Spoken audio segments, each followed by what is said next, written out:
No, go ahead. Your bride. Hello, everyone. Good afternoon. My name is Daniel. This is my beautiful wife.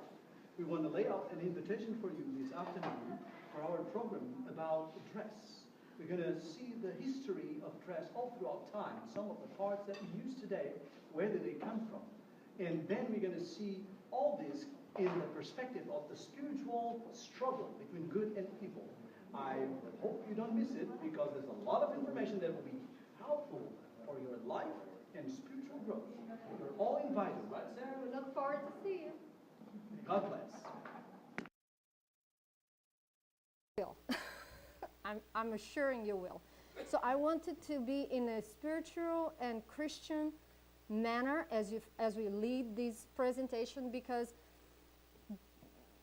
for a long part of it is going to be history and facts, and another part of it, it's almost prophecy fulfilled, which is reality, what we really have nowadays. Okay, so I would like you to be aware of that. The second thing I wanted to tell you is this, and there was something that Brother Cobb said in the morning in the Sabbath school when he said, remember what you said about the medical missionary work? He said, medical missionary work is not present truth. Remember? The gospel is present truth. And medical missionary work is part of it, but it's not it. Well, the same thing Ellen White says about dress. She said, the dress question is not to be our present truth. Are you all aware of that? So please, as we cover this topic, do not feel any need of, thinking about the people who you might know, because that happens, right? There is, that story about that man who was he used to come to church, and every time he would hear preaching, he would think, oh, I wish Brother X or Sister X would be here. And then one day the pastor was preaching, and he was alone. Nobody came. It was probably raining, all right? Something happened, and he was sitting alone, and he was like, I wish they were here. I wish such and such were here. He would never get the message for himself, right? So let us try not to be mirrors, turn to that side, kicking everything on the other side. So she says, I can pass you all the quotation, all the PowerPoint, everything, so that you can study over the subject again afterwards, okay? To create an issue on this point now would please the enemy. Are you aware of that? We have to be careful, because the dress question is not to be our present truth. To create an issue on this point now would please the enemy. He would be delighted to have minds diverted to any subject by which he might create division of sentiments and lead our people into controversy. Okay? So this is the way I want to start the approach of today. I do not have any intention to cause division or controversy. This is as personal as any other point in the doctrine. Each one has to be aware of that, so that we do not try. And I say that, don't take me wrong, as I emphasize that so much, but throughout our years of ministry, we have seen many people with all the good intentions to get the message we just preached and come and kick somebody. Didn't you hear he say that? Come on, weren't done that? And then use the message to hit somebody else. We do not want that to happen, okay? We are having an open study, and the purpose that I'm doing here is sharing something that I had in my life. It was a benefit for me, and I expect it to be for you too. And I'm just going to read two more, and then we'll get into it, because I want us to be in the same page as we start this. I beg of our people to walk carefully and circumspectly before God. Follow the customs in dress so far as they conform to health principles. So she's not telling us to, in 2017, live 1895 or even 1926 or whatever like that. We will understand the dress reform, and she is letting us know that if we can live the custom without compromising and without affecting our health, let us do so. We're not supposed to be a scandal, okay? So it keeps on going. I'll leave the other one for now. All right, getting back to what we were moving in the morning, we're trying to cover the principle of where we came from and where we're supposed to get back into, which is being dressed in light, which now we all can translate, is dressed in purity and innocence, okay? Because that's what that light meant. I would like to start this by sharing a little bit of my testimony. That will give you a little bit of ground of why I am saying what I am saying. You know, I wasn't raised, some of you heard of that before, I wasn't raised a Seventh-day Adventist, but this is the day of my baptism. I was a 10-year-old girl, and we were going to my baptism, and you can see that my skirt was not very long by then. Of course, I was a kid, but you know, we learned by that time, right? And throughout the time, my kind of clothes was not properly what you would probably consider the most modest type thing. Well, some maybe, well, kind of. Depends on the taste of each one. I did not have any of that instruction. I was just, you know, I was raised that way. And more than that, I was more like what you usually call a tomboy. You know what that means? Better than I know. You know, he's pretty familiar with that. Oh, yeah. So I was always among boys. My best friends were boys. Pathfinder clubs, I was the only girl on my team. I would be always among boys. And you would probably wonder, oh, that's kind of I was just another boy. That's what it is. To me, it didn't make any difference, okay? There was nothing else happening among my friendship with the boys, okay? They felt comfortable with me. My birthdays were the most funny thing, because my mom would dress me with a dress, and I was like, why am I dressing this? Only boys would come to my birthday, because those were my friends, right? And then some people would come and bring me dollies, and I was like, thank you. What do I do with that? I knew what to play with the ball, but dolls were like a different subject. So I ended up doing, you know, horseback riding and kickboxing. And you may wonder, why would you want to do kickboxing? Well, you know, when you're a man among men, you have to know how to find yourself, right? Reality is that, you know, sometimes I had to face situations that I had to put hands on. Of course, you don't look at me and imagine that happening, but it did happen more than once. And I am not proud of it, I'm just stating, okay? And in that situation, I had, you know, a very male-ish background, and to me, I was strong enough to make it, and I don't need you to. And the reality is that my dad raised me to be the boy he was expecting me to be. Until the point that he looked at me and he finally realized that I was a girl, and he was like, okay, well, let's put it this way. You're a girl, but you don't need to be. You don't need a husband. You just do it yourself, okay? You know, you can have dating a guy that can be your boyfriend. I'm like, Dad, that's not kind of the right picture, right? He said, well, you don't need it. I guess he was concerned because he knew how men are, right? He's one of them. I'm sorry. I didn't mean it. Anyway, not all men are equal, I know. But anyways, through my journey, I had to develop a, you know, more girlish style. And I didn't know how to do it because my mom wasn't very concerned about that. So I think I take care of my girl in a girl style that I haven't been raised like. So to take care of her hair is a challenge because I didn't have to take care of mine, and my mom didn't do that either. So you know, all these things that most of the girls come along with, I did not have in my background. So now you come to church time, right? I had one skirt, and it was for Sabbath morning. Please don't ask me to dress it again. When they had Pathfinders activities and I had to have that skirt, it was such a burden. And tell me to wear that in a camp? Please, we are camping. Come on.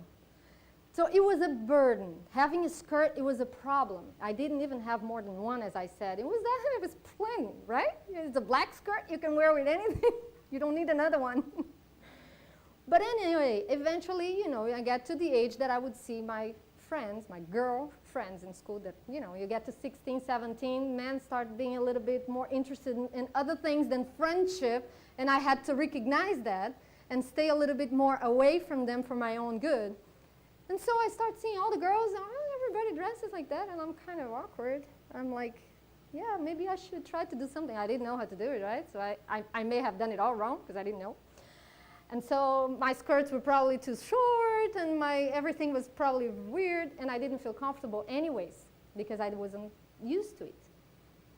Until the point that somebody else got into my life and wasn't very concerned about skirts either. So as I start my relationship with Daniel, as you all know, he's a converted man now. Praise the Lord. Amen. He's a converted man. Thank the Lord. When we started, he was not. And I remember that not all my clothes he liked, especially because he's a creative by nature. And so for him, aesthetics are very much more important than for me. I could just comb my hair and out of the door, and he would probably take longer even dressing himself in the mirror. And I was like, maybe we're switched here? But it's okay. I'm not going to say anything. And it happened that when we were dating, some of my clothes did not look very appealing or very interesting. And I remember one day particularly, when we were courting, that I said, I think I need a new pair of pants, right? Because my pants are getting old. I really need a new pair of pants. He said, right away, I can help you. I can help you go shopping. Let's go. And of course, in my naive woman mind, I would never understand why. Until he sat down at the door of the, that place where you go in to change. And I got like 3 or 4 pair of pants inside, and here I am. I change, and then I come out, and I look at him, and he's there like. And finally, he made his decision with me, and those were the ones we bought. I do not dare dress it, okay, but at least you can see it. And I mean, don't take it wrong. I have no prejudice about these pair of pants. Okay, let's put it that way. So, and I remember wearing my pair of pants and coming out of that little change place, and suddenly I saw Daniel's eyes just almost pop off his face. And of course, I didn't get the whole picture then. Let me pack the pair of pants. But then I understood with time, right? Time teaches you a lot of things about your spouse, about your companion, right? And then I recognized that, it's interesting when, you're still courting that you can see more than what you should see. And how do I know that? You know how do I know that? After we were married, and after even I had the 2 first ones, we came to Wildwood, and that's in Wildwood that I had my first real clash about this skirt thing, okay? It wasn't the first time that I had heard of it, because as many of you know, in Portugal, I ended up for a period of a year, more or less, that I would go visit the Reformed church. I was like, where do we have 2? Like, let me go there and check it out. And I learned a lot. I learned about dress reform and health reform. It was very interesting. I learned a lot. But then I came back and I brought it all to my church. But it wasn't a conviction that, changed me. I understood. It was pretty clear. Makes sense. Then when we came to Wildwood, I had my one skirt, and I had to transform it into a long one, because Wildwood, as you may know, it wouldn't be anything else but that. But you know what was funny? This little girl here was under my skirt almost all the time. I had to feel I had it there. That's how much used I was with it, okay? And you will understand why I'm emphasizing that. Don't take it as a prejudice. I have nothing against it. Just clarifying. But then my sister-in-law had to find me a second skirt. Then I would have one skirt for the week and one skirt for the Sabbath. Women, did you hear me that? 2 skirts, one for the week, one for the Sabbath. Okay. And then after that, we were called to Brazil. And then when I got to Brazil, the mission that we were supporting, the place where we were, they were not very much concerned about dress reform or health reform, any of that. It was a mission towards something else, not those things. So I felt like, hey, good. I can wear my pants back and nobody's going to be pushy on me. Because that's how I felt. The way they taught me, the way I heard it, and that's why I like what you said this morning. I hope this message is passing through with the feeling of understanding and making sense. To me, it didn't make any sense. I was like, okay, that's plain, but no, don't come with that. And that's what things started. When I was in Brazil, I was back on my pants until one day my sweet husband said something like this, right? I was with my pants that he chose, right? He picked them. And he tells me, you know, I really wouldn't like you to be wearing that anymore. It's like, why? Did I get fat? I said, no. It's just, you know, I think, well, he's trying to be very tactful, right? No, not to explode the bomb. He said, well, you know, it's very explosive. I said, oh, really? Why didn't you notice that before? He said, I noticed. That's the problem. I said, oh, now it makes sense. So reality was that while we were dating or courting, that was extremely important. But now you're my wife. Don't show it to anyone. I said, oh, that's interesting. So those pants were really good, but actually they're not that good. Okay, let's leave it that way. Well, I didn't leave my pants right then, okay? I just said, okay, I may have to study this thing again. And I kept my life going. And that's what I expect women to do, you know, if they have doubt into that, just ask the Lord, Lord, show me what is this all about, and get your head into that. Don't hear what people say. Everything that you're hearing from me, get home and study yourself. You know, I've learned that through my life. Nothing gets to be really special to you if you don't really want it. If you don't really stick your head into after that thing, it's not very special. Somebody told you or somebody did it, it's not a big deal. So if you make that a subject of yourself with the Lord, He will probably start bringing things to you that you never thought about. That's what He did to me. So I started studying this subject in this kind of picture that you can see. And I could tell many stories about this, but I think it's not worth it. Let's enjoy the subject. I started studying. I said, Lord, I really want to know about this. I really want to know because I don't want to be doing something out of myself. You know, I don't see that bad. I don't see that's that wrong. I don't see there's any big problem. But you know what? God told me, you're seeing with your eyes. How about if you would see with man's eyes? At least. Because, I mean, you can't see with my eyes anyways. But you're a woman. What do you expect to see? You're not seeing. Right? Why don't you start thinking about man? And start thinking, how do they think? I said, well, you know, I guess I got to start studying this. And then I started this question. Okay, well, fashion keeps coming and going, changing here and there. Where does it come from? And you know, for me, there was a big gap from that biblical clothing for the people of God and what we have today. What happened in this between? What causes people to be so prejudiced about my pants? You know, because to me it was like that. People are prejudiced about my clothes. What's the problem? I'm having nothing wrong. And that's how this journey started. I started recognizing that most of the things that happen around us and the clothes that we wear and the things that we do, even things that we say, they have cultural influences. Interestingly enough, when Daniel spoke last week, he started speaking to you about the devil's plan for, you know, to unify the world in his way, right? So Daniel expressed that the devil is working out for one music, for one type of food, for one type of entertainment, that he can get us all together into that. The same thing he did with the clothing. We had all these cultural things that were all different here and there, and he started creating only one style. And if we go back on time, really, really back on time, we will see that the people, they had different kind of clothing according to their culture as well.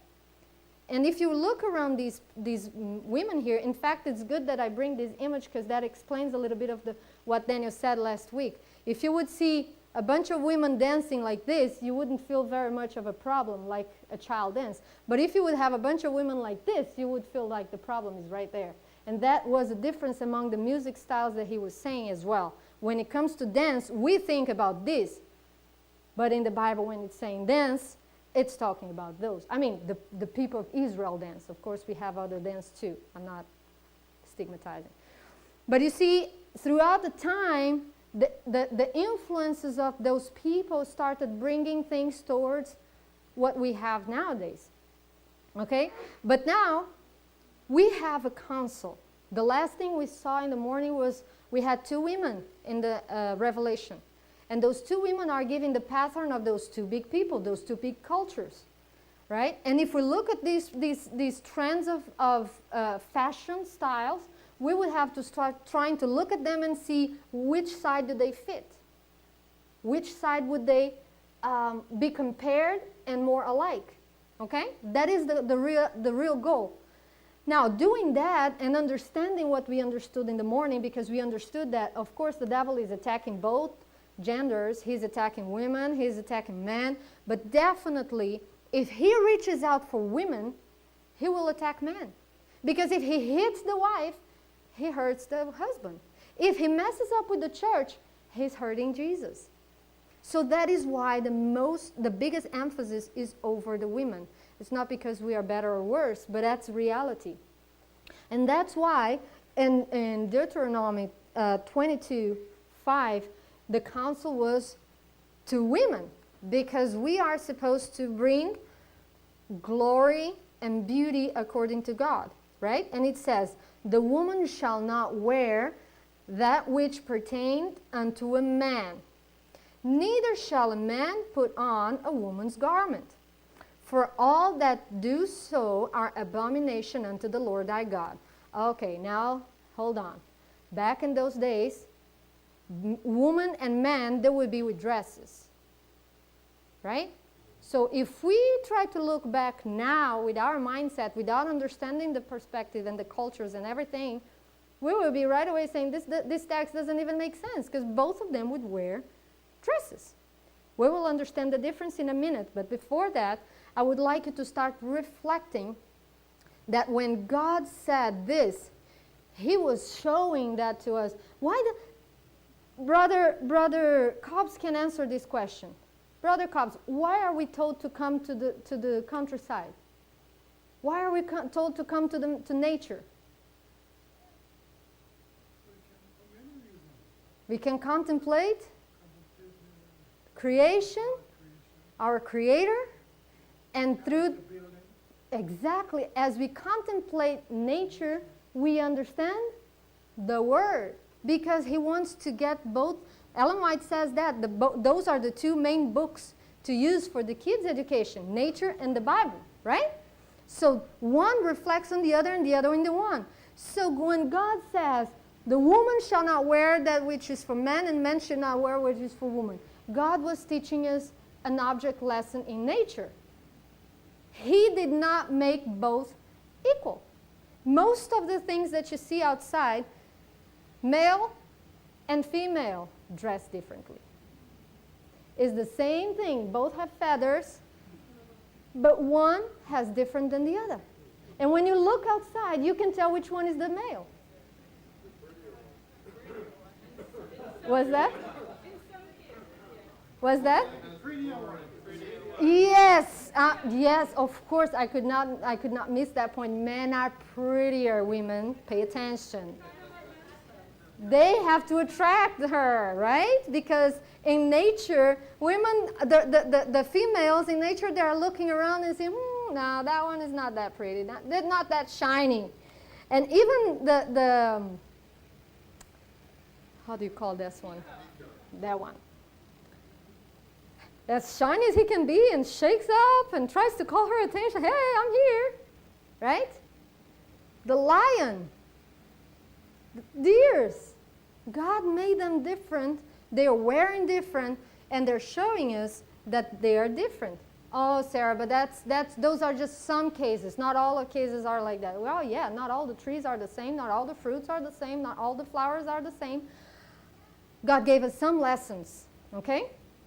And since the beginning, he has defined male and female differently. Adam is one way, Eve is something else. They are different. And if you notice, some years in the past, you would probably even define color. Oh, the girls are pink, the boys are blue. It has been coming for a long time like that. It's just two different things. If you would go to a school and if you would come to a child and give him a pencil and say, can you draw a family, mom, daughter, daddy, and son? The only thing the child would be able to do among the little lines would probably to make a little triangle to say, that's mom. Right? Nowadays, there's probably a big confusion because of the evolution of our society. Because if we don't believe in evolution, just leave it that way. But anyway, so, you know, things have been evolved in our society in a way that we do not believe anymore in how things were. The time has passed so much that we don't even believe it. Well, let me see who I'm going to get. JR, would you want to come and help me now? You know how to read, don't you? Well, let me see somebody who doesn't know how to read. Yes. Yes, you don't know how to read. I don't have any little girl who do not. Yeah, I don't have any little girl here, right? So, yeah, but she can't read anyways.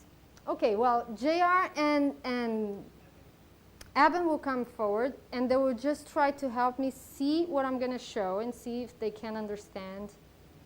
I'm going to see my question to help them get it. Okay, so you're coming with mommy and daddy in the market, and now mommy needs to go to the restroom. And you all go to the restroom. You, mommy, daddy. And so mommy needs to go to the restroom. What size will she go? The woman. Well, how do you know it's written woman? You told me you didn't know how to read. How do you know that do you say the picture? But why? Okay, now let me get it this way. You get to a bathroom and you have two bathrooms like both sides like this. Which one mommy goes? JR, now you help me.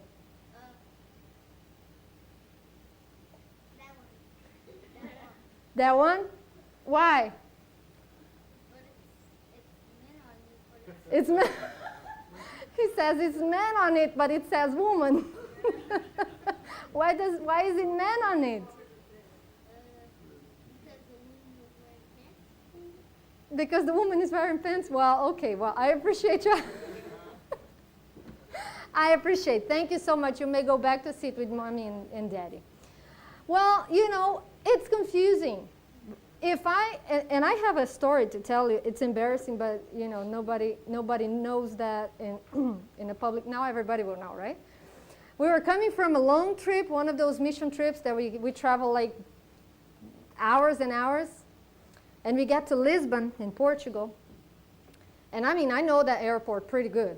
Okay, I've been there oftentimes. I know the airport really good. But it was midnight. I was exhausted. I didn't even know where was my hand. I was really tired.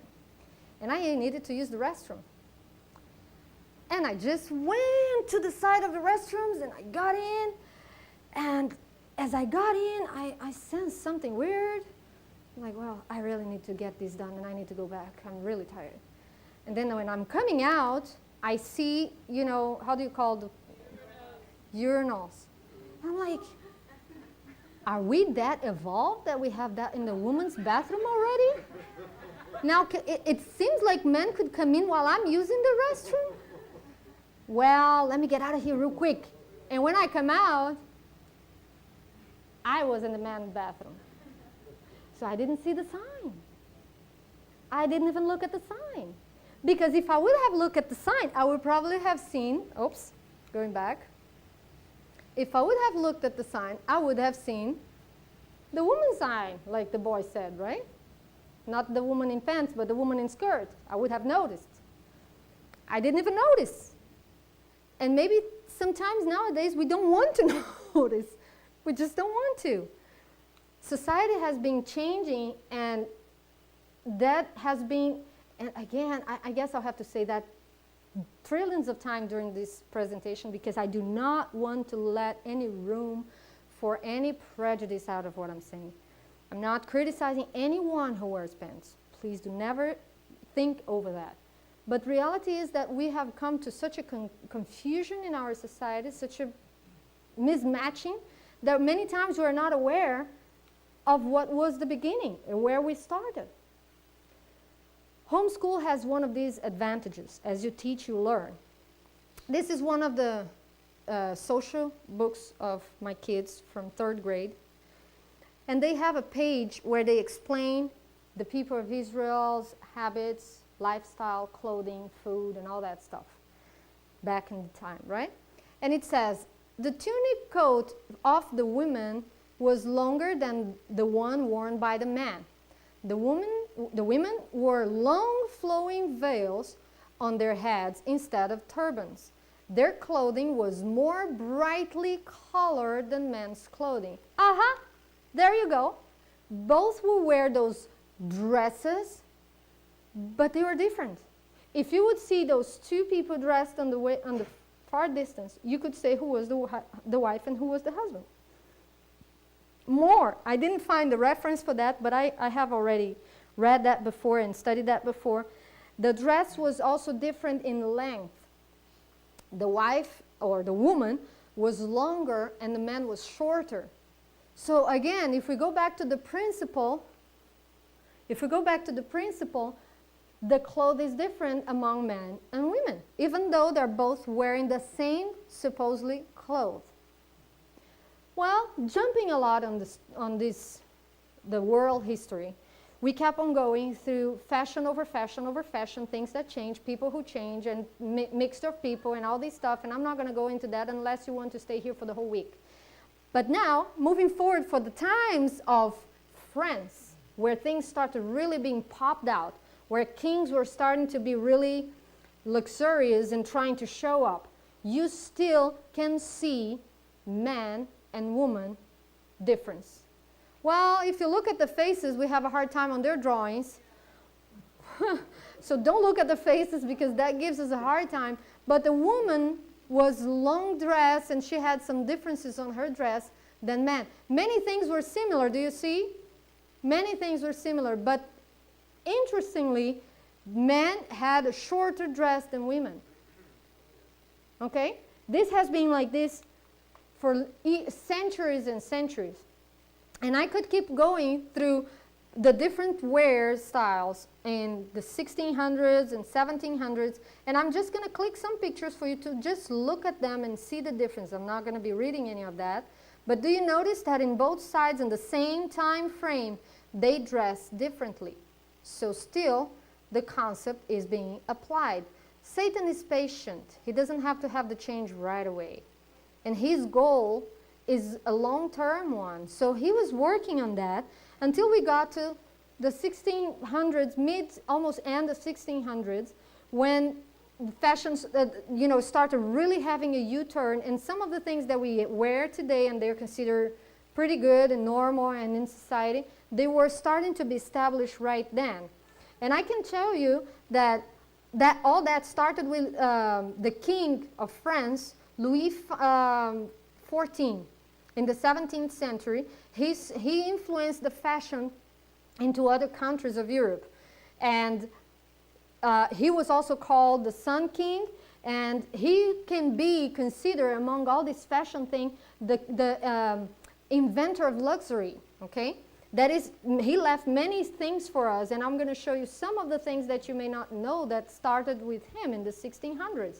The diamonds, like the rings with the diamonds and all that stuff, the champagne, the high-heeled shoes. If you know high-heeled shoes today, thank him. He would wear him himself. The gastronomy and all this time of things that, oh yes, amazing, but it's true. All these type of foods, different things like that. And then he's also the processor of the boutiques, hairdressing salons and salons. Couture designers and the perfumes. So you can look at these things and you can see how much he started in the 1600s that we still have nowadays. And for him, this luxury was a way of power. He thought that showing that to the other people, he was showing that he was a powerful king. Okay? So, moving forward to that, the dresses kept on going. In the 1800s, those were more or less the kind of dresses they had. And as you saw a little bit ago, as I was with that dress, you could tell that it was pretty difficult for women to walk around and do all their lifestyle with that dress. Okay? And they had to be dragging the skirt. And in fact, there is even a quote of Ellen White describing a scene. You have to go up, and then you have to go downstairs. You have to hold the skirt, and you have a pack on your hand, and you have to hold a baby, and you have to, and then go up in the car. It was extremely uncomfortable. So they really needed a dress reform, correct? But there was a practical need. It wasn't anything about modesty that they were looking for. It was a practical need of getting that skirt shorter. Well, if you don't know, where did it start? These big dress reform started with this woman called Elizabeth Smith Miller. So if you don't know, take note and have a research. You will be amazed about all the things that you can learn about this woman. She was the one who introduced the bloomer custom, and then the bloomer custom ended up coming towards the American custom that many of you have probably heard Ellen White talking about. So the bloomer was probably one of the most important dress reform of the 19th century, okay? She was, though, an advocate and financial supporter of the women's rights movement. Did you hear about that? Did you notice what is it all about? She was one of she would advocate and she would support financially the women's rights movement. That sounds pretty fair. Women were oppressed then. They didn't have rights for anything. They were not respected. It was another type of slavery, right? Being a wife was a type of slavery because she didn't have any rights over anything. She just had to obey the husband. That was deal. And if they were Christians, they would quote the Bible and, just kick the Bible on her, and she would have to eat that flesh. That's it. Okay? And so it sounds pretty good, that, a women's rights movement was pretty fair. But what was actually that implying? Is that really equality of rights? Is that what really women were looking for? Because all that started it started with this movement in the 1848, more or less, and if you look at the year, you can see that it's pretty close to the beginning of the Adventist movement. In fact, I have a research that shows that during that particular period of time, many movements were coming up and women were ahead of it. I think they might even have had the thought that the Adventism was a woman thing because Ellen White was the prophetess. So many things were happening around those years about women trying to jump ahead. But look at the difference. Ellen White was the prophetess, but she never stood above her husband. She was the prophetess, but she knew where was she as a function, not only about the rights. We all agree that women have the same rights as men, and in fact, I go even beyond that. Many women can do things that men do. We know that we had a testimony not too long ago of this young, brave girl that can do almost anything. Sometimes if you need, how was that, sister? If you need a man, you go to the dollar store and you just solve the problem, right? You find one and you solve the problem. But she could do basically everything. I remember Rebecca was a baby once in Wildwood, when we were at Wildwood, and I needed to change, the switcher. I didn't like the switcher that would go just like that, because as a baby, she would wake up very hard. And I said, Daniel, I bought those dimmers, and I really would like you to switch just a switch that she could wake up smoothly. And he said, oh, okay, I'll do it that week. And I waited. And then I come again and say, yeah, I bought it already. Yeah, I just would like you to, switch that thing for her to wake up neatly. Yeah, when I come back tomorrow from work. I really would like you to do that. And he didn't have time. One day he went out to work, and I'm there, and I said, you know what? I'm doing this. I don't know what to do, but I'm doing this. I opened the thing, I switched it, I fixed it all. Of course, I turned the power off, right? I turned everything off. I didn't try to kill myself. So I did it all, and when he comes home, and who was here? I said, what are you talking about? Who came here? Well, I wasn't here. I said, what? What are you talking about? I don't know what you're talking about. Who changed this? I said, I did. I said, you did? I said, yeah, I did. I asked you, but you don't have time for that, so I did it. So don't misinterpret what I'm saying. I do believe women can do a lot. Women, you can do a lot. That is not the point. It's where you stand and why. God gave us wisdom and knowledge, and we can share our abilities with our husbands. Many times I may be going outside and doing some hard work that Daniel would be doing. Good for us that we can do that. But you know what? I tell you how did this end up. It ended up that getting equality did not make it get equity. Because equity, equity, I knew something was sounding bad, thank you. Equality was not helping women to get equity. Because the reality is not, we don't want to do everything like men do and have all exactly the same thing as men. That was not women, that shouldn't have been women's goal. They should have the goal to be respected, to have the chance to do some of the things like voting, which was the first main thing, right? That was what was the case. The case was not that we would switch our roles, which would cause confusion. And you know what I'm getting, right? To the other topics. That's hard because when you talk about one of the topics, it's hard for you not to touch the other. Because what happened to women was that the women fought so much to get equality that they got into a situation of disadvantage. You know what? Many women go out to work today, nowadays, they have to wake up very early. They are the ones feeding the children. They are the ones dressing the children. Then they work, fix the kitchen. They prepare lunch. They go out to work. They come back from work. They clean the house. And husband, he gets up, he goes back to work, and he comes back from work. So her life did not change. She just she overloaded herself.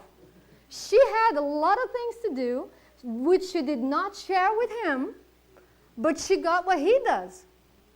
What's her advantage? We're killing ourselves. Wow, good rights.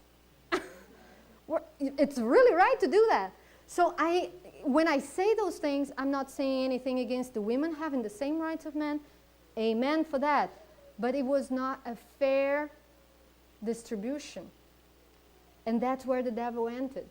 Because he pulled the women from a situation of not being respected and being abused mentally to a situation where she's now supposedly free but is physically and sexually abused. Because women have to be up to everything plus work. It was a great advantage for her. And we don't understand that. We don't grasp that. Interestingly, it says like this. This is Elizabeth Miller saying, okay? Dress reform was seen as essential in liberating women from the functional constraints imposed on their activities by convention reinforcing a male-dominated society. Functional. We're not talking about functional issues. I thought the problem was right. They wanted to be able to vote. Fair enough. But it's not about voting any longer. It's about being equal in everything, in functions. And there are some things that women and men cannot change. There are some things that we cannot change whether you want it or not. Those are nature things. Bloomers were warned by leaders of women's rights movement as an act of what? Rebellion. Do you see what I'm saying? bloomers were worn by these women as an act of rebellion. She said that. I mean, it's not even Ellen White. She's saying that, okay? But interestingly, as I was searching the internet, I found this image. And you know, I was trying to find images that would show the evolution of clothes, but I found this sentence right here, and I had to show you. Can you read what is written there? 100 years of fashion rebels and revolutionaries. Why? Why would we consider ourselves rebels and revolutionaries? You see where all these started? All these started then getting to be serious, and women wanted to have vote. And you see that some of the placards are not talking about rights, are talking about, I can be a man, I can do it, I don't need you. And I understand that some part of this was caused by the real society, because, you know, men go to war, then husbands and older sons die, I am here at home by myself, what do? I gotta work. It's not like, you know, in the time of the Bible that everybody should be concerned and help the widows. There are too many widows. There are more widows than men. So they had to really start working. And there's nothing wrong about that in a circumstance like that. But if you look really after that, they started pushing in 1920 over the 19th Amendment to the United States Constitution so that women could vote. Okay, that was the main thing. But it was not until 1848 that the movement was launched. You know, they started convention after convention, and then they started pushing over the women movement. And you know what? It might sound weird. It might sound like the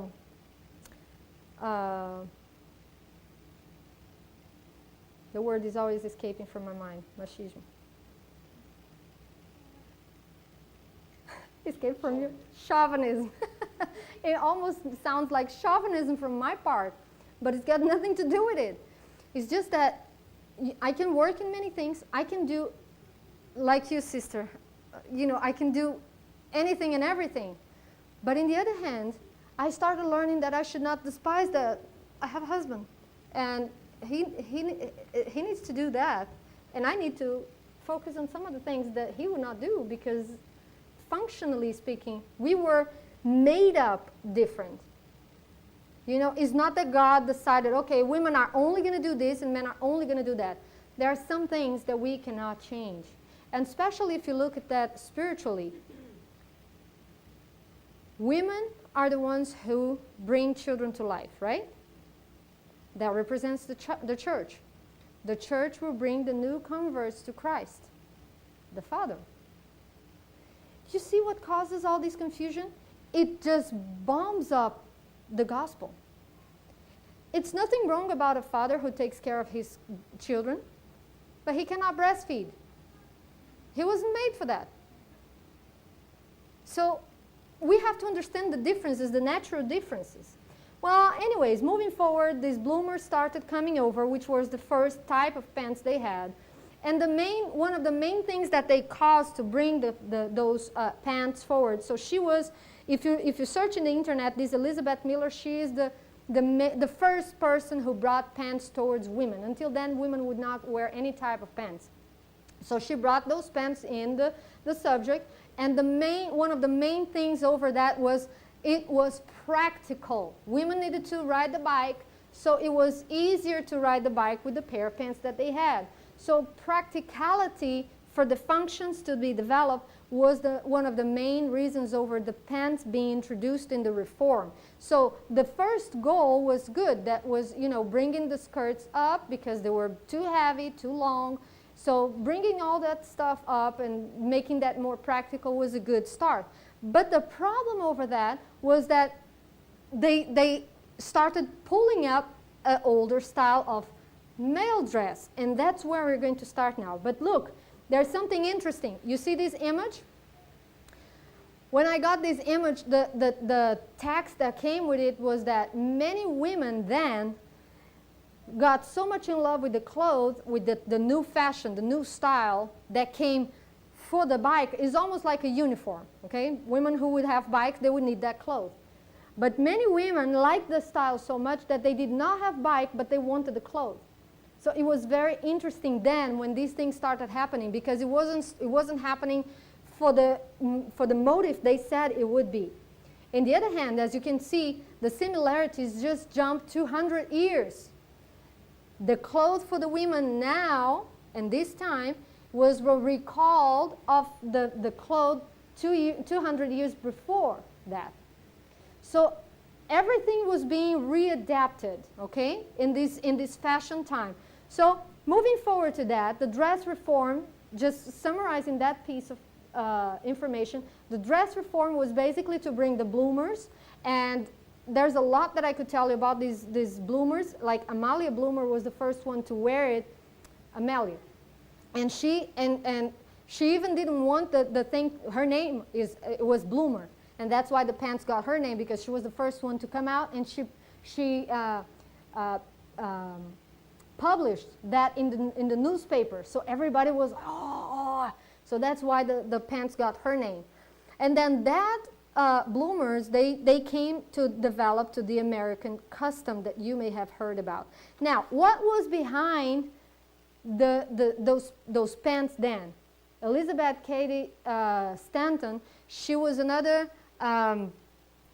first of all, she was a cousin of Elizabeth Miller, and she was also financing and supporting the women's rights movement. And she says, the question is no longer how do you present yourself or appear, but woman, how do you feel? So at this moment, we're pushing a new reality over the people, over the women. It's not just about how you look like, even though God said so, God said that we should be concerned about that. Now society, through the voices that the devil could bring towards them, it's not just about how you wear, it's about how you feel. Have you ever heard these days now people saying, I feel good in this. There's no problem, I feel good. This is the beginning of it. It's starting to bring a rebelliousness feeling, revolution over the dress, and the feeling behind is how you feel. Well, Ellen White brings to us, of course, as you know, she lived in that time, in this dress reform period of time, and she says, there is still another style of dress which will be adopted by a class of so-called dress reformers. They will imitate the opposite sex as nearly as possible. They will wear the cap, pants, vest, coat, and boots, the last of which is the most sensible part of the costume. So the only part that she was approving into all that thing was the boots. She was saying that this is getting too close to men's style.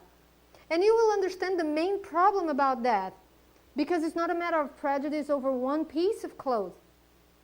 You could see that she didn't talk only about pants. She said the cap, the pants, the vest, the coat, the boots. She mentioned many pieces of clothes. So it's not about being prejudiced over a piece of clothes, it's about understanding what comes behind that. This is what comes behind. Those who adopt and advocate this style of dress are carrying the so-called dress reform to very objectionable lengths. Confusion will be the result. Keep that word in your mind, confusion. Okay? Confusion will be the result. Then, right after that, I can give you one more. And you will relate to this one. God designed there should be a plain distinction between male and female dress, and has considered the matter of sufficient importance to give explicit directions in regard to it. For the same dress worn by both sexes would cause confusion and great increase of crime. Can you relate that to our time? It is true. It causes confusion and increase in crime. But But now let's try to understand, just as a parenthesis, we'll keep on going in a bit with the development of this topic, but just for you to have a little clue, we are not going to comment a lot on this, but when you say confusion, I would like you to see what I saw in a magazine in the airplane. And I would like somebody to explain this to me. What am I trying to see here?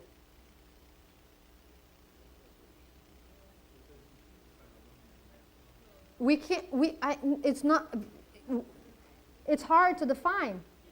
And you see, I am not being even prejudiced. I am just as a person trying to understand what is in the picture, because the face looks like a woman, the body looks like a man. The posture looks like a woman, the purse looks like a woman, but the whole coming out of it looks like a man. Confusion. Confusion. We don't know what we're seeing. And again, I'm not being prejudiced about people. I'm just saying you cannot define. Yes. You see, but now let's put it this way. If this is a man, I'm confused, because to me it looked like a woman right at first point. But then if it is a woman, it's confusing, because some men may look and say that's a man body. Confusion. Confusion. Well, let's leave it beside and let's keep on going on the clothing, okay? On the American custom, which is what came from, you will understand this confusion a little bit beyond, but I wanted to just have this little moment so that you could keep up that word in your mind. Then the American custom, as you can see, you may have studied about that already, but the type of clothes, if we look with our eyes now, it looks pretty modest. Would you have anything to say about these ladies? They're all covered. Yeah, they look very modest, but let's put them in their context. And that's one thing that we are not able to do. When we look at these pictures, we say, come on, people are really extreme. Now, people want to say that this is not modest? In the time where they were, that showed they were against something very clear, and they were putting themselves in a position they were not called to be. That's what it meant then. So to us, it doesn't make any sense, because we look at that and we say, hey, come on, if she would see what is immodest nowadays, it doesn't make any sense. They're pretty covered. I mean, the pants are loose. There's a dress on top of it. They're showing nothing. But if you realize how mindset was, I mean, we don't have to go too far. 60 years ago, it's so different.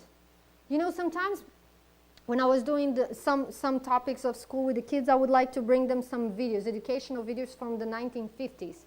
I don't know if you have ever found this. It's pretty nice. Some educational videos made for schools to teach the children like habits like, you know, neatness and things like that. So they would show the kids and how they were neat and how they would sit and how they would. It's so neat. And then my kids were like, why don't we see anybody doing that anymore? Look, he's so calm. His hair is so fixed. And now everybody has those, you know, styles. It changed.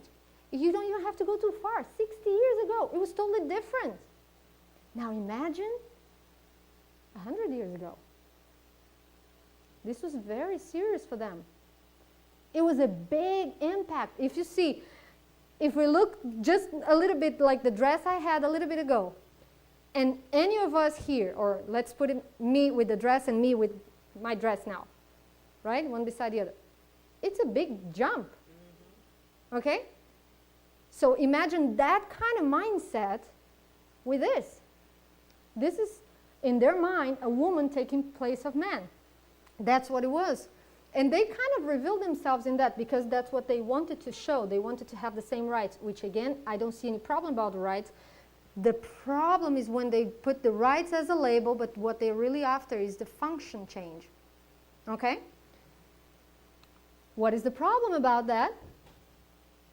The problem is that we get to be too close to man's style, and then, again, confusion will come.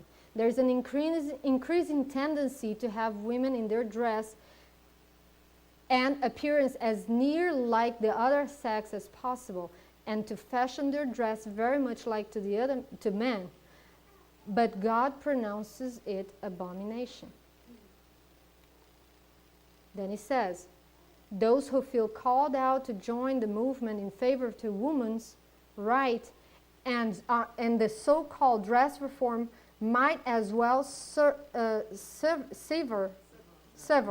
all connection with the third angel message. Did you hear this?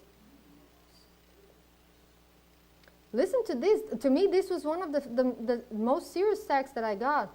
Those who feel called to join the movement in favor of women's rights, which apparently has nothing wrong about it, and the so-called dress reform might as well sever the connection with the third angel's message. The spirit which attends the one cannot be in harmony with the other. So, as you can understand, again, it's not about dress. Don't forget what we said in the morning. Dress is an outcoming of something that comes inside, something that is already built in. And I tell you honestly, from the bottom of my heart, I remember pretty well when I used to dress differently. Okay? I remember the spirit that comes in us is a need of appreciation. There's one thing that we talk to couples when we have couples seminars and things like that. We always say, husband, appreciate your wife so she doesn't need to search for that outside. Because women, we have a need of feeling loved and appreciated. And, you know, it's almost like a search. And then women dress like that, and then somebody in the road look at us like, oh, you look good. I look good. It fills up. It fills up the cup. And that's what fills up the pump of the self. That then we have a big and hard time to kill. Oh, we do. We're so pumped up. So this is the problem. The spirit that is behind that. And you know, many people would come, like my husband was saying, Sarah, nobody will say that this is a male outfit. Because it became female style. But back in the ages, this was considered a man suit. It was just cut shortly and tighter so that it could fit a woman body. But this was not made to be women. And now you will understand a little bit more through history. Why am I saying that? Because I am a little bit ahead on thought, even though you are still here. But I'm going to get there with you. And Testimonies for the Church still says like this. The foregoing was giving me as a reproof to those who are inclined to adopt a style of dress resembling the worn by men. Now, I don't want to point to what is the man clothed. Even though we spoke in the morning about the common sense, which is basics, I would like you to think about yourself, think it for yourself, and understand where we're coming from. When the women clothes started being male-ish built, that's how it was looking like. This does not look like a woman. I am so sorry. We can nowadays say like, oh, that's a woman's style. Well, we got used to it. It's just like pepper. Eat a bunch, you'll get used to it. It doesn't mean that you were naturally made to eat it. If you come here, it says Chanel, which is a very known stylist. It was one of the precursors of the 1920s, was the first to draw pants for women. Chanel had his greatest inspiration in the sailors. So the inspiration for pants for women were not by like, how would it be? Well, women need pants, how? No, it was looking at men to get from men a style for women. So if we are clear about not having the same style, and we are wearing something that was made and inspired into that, what are we expecting? So all the first, if you look around, all the first styles made up women very male-ish, okay? So you would look at a woman, and you know, that was a twist on everything. The dress started to change, the hairstyle started to change. Women who would be proud of their long hair, now they were proud of their short cuts, you know, very male stylish, because they were looking for another option of life, another posture in life. Then the pants for women were considered one of the evolutions of the fashion because all this begins more or less in the time of the stylist Yves Saint Laurent, which was considered much in favor of what? The equality of the sexes. My friends, before God we are equal. He made man and woman. But He didn't give us the same functions. That is clear. What are we trying to do in our world, making this equality go so deep that we got to such a big pot of confusion? Again, I'm not speaking against people. I'm talking about concepts. Conceptually, we got to a point that we don't know who is who and who is what. In Brazil, they have this new class thing that the children, when they are 3 and 4 years of age, they are in school, and their books are mingled. Is a boy with another boy, friends beyond friendship. And what they teach is like, you don't need to get stuck into your body. You have to find yourself. This is totally another subject. I'm not going to go into that. I'm just showing you where the devil is trying to mess up. If he messes up with the families, which is the end up of all this, he's messing up the whole structure God built in Eden. If he messes up the function of men and women in society, he's switching the church to be on top of Christ. Do you understand that? So this is the first thing. And if you look around the fashion when it started, it was extremely malish. But the devil didn't stop right there because he's not dumb. He's not dumb. It could be noticeable then, and many Christians would point it like, oh, that's the devil starting to work because that is a male clothes. And that's how men clothes started being baptized into women's style. So now we do not have anymore pants for men being worn by women. We have really pants for women that make them sexy, that make them pretty, right? Hot, like they say out there. Okay? So now they don't have to be male-ish. They don't have to look like a male style. They just look good. They look. But women, so naive, did not understand where this was leading them. And what happened was that the devil was smart. He got all the big names of society to start wearing it first. Because if those people do it, I'll be cool if I do it too, right? So it started to be something cool and natural. Well, now, Sister Sarah, you can understand that there are pants for men and pants for women. So what's the problem?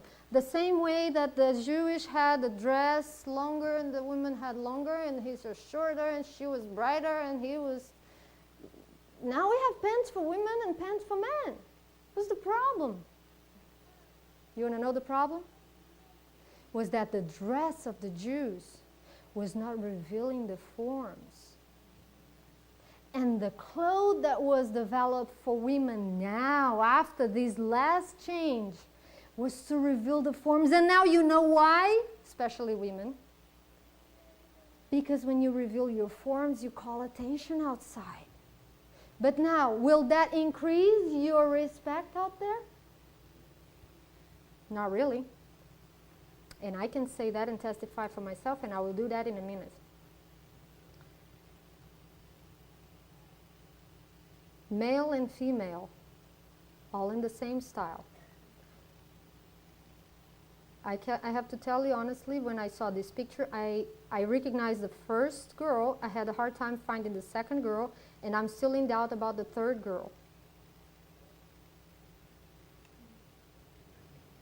What was the goal of the female pants? I knew I was going to shock you, but those are not the worst pictures, so don't get too shocked yet. Keep some for later. When I did this presentation in Portuguese, I made a research in the Brazilian websites that, they promote pants to sell. And of course, I didn't bring it because it's all in Portuguese, so it wouldn't make any difference for me to show you, but I will tell you. The promotions of the pants in Brazil are, I don't know if I can say that word in the pulpit, or if it is not right, are butt lifting. This is more butt lifting than that one, and if you are like this, you buy that one because that one is going to be butt lifting, and that was the main subject of the promotion, is how you can get to lift it up. Instead of thumbs up, it's something else up. And the purpose is to show it. So if you are like this and you wanted to be like that, buy those pants. They're going to fit your body like that. If you want, that has two main problems. One is self, because I'm going to be my own goddess, like in the mirror, like. And the second problem, I will be leading men into a lot of trouble. Lot of trouble. And I know men can talk about that, but well, let's stop being so hard on that. Is all the problem about pants? So are you going to make all that fuss because of pants, just because pants were made up for women and women shouldn't wear pants? Such a big fuss. I told you, I'm not prejudiced about pants. In fact, I wear pants in such situations. I just have concepts of how to use it and which to use. Straight I tell you. Because there's not a prejudice about a piece. There is a concept that we are covering. Because we can even burn the pants out. We don't need the pants. We have enough trouble with dresses. We don't need pants to make a fuss out of the clothes for women. You burn them out. What do we do to those women? As you can see, two of the dresses, I did not dare to bring the bodies with them. I just brought the dress.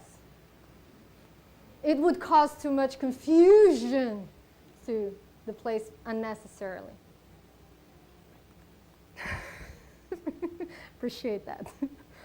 So as you see, the problem is not only about pants, brothers and sisters. Yes, there is a problem in that corner. We cannot deny. But the problem is not isolated there, because we may need to understand a broader vision over that too, especially with all the circumstances where we are. But now, if we do not understand the concept behind the clothing, we will miss up the point right here. I would know many a girl that would consider some of those dresses perfectly nice and proper for church. Oh yeah, I know. Yeah, no big deal. But it can be long, but you're showing half of your leg, or more than it. It can be without it, but then you are showing more than what you should up there. You see, and you can mix even both, or, the curves are too tight, so you can almost see, can draw with your eyes what you're seeing out there. Sisters, if you don't respect yourself, do not expect men to do it. If we do not respect our own bodies and keep them safe from eagle eyes out there, do not expect not to be bitten. I'll tell you a couple of stories to clarify this. As I told you, in Brazil, I would wear pants for a while, and then when I decided for my skirts, I said, you know what, I'm not causing all this trouble anymore. I'm going to get my skirts, and then I didn't even play around. I said, that's going to be my long skirts, which, don't take me wrong, it does not have to be down there on the floor, otherwise we are missing the point again. Okay?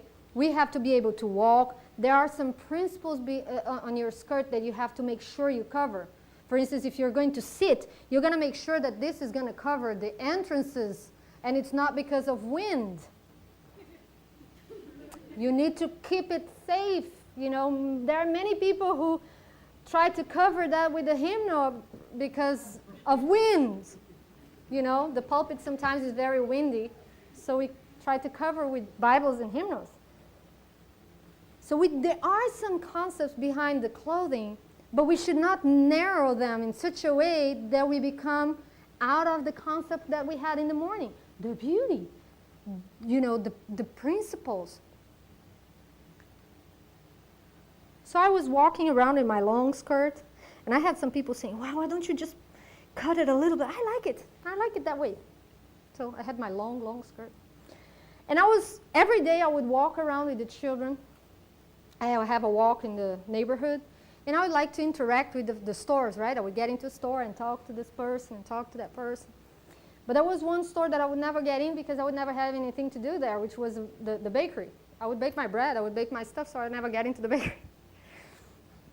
But one day, we had the missionaries with us, living with us, and I didn't have time to bake bread that day, so I went to the bakery. And as I came in, it was so interesting. As I came in, the lady opened up such a friendly, warm smile, and she looked at me, "Hi, sister." I was like,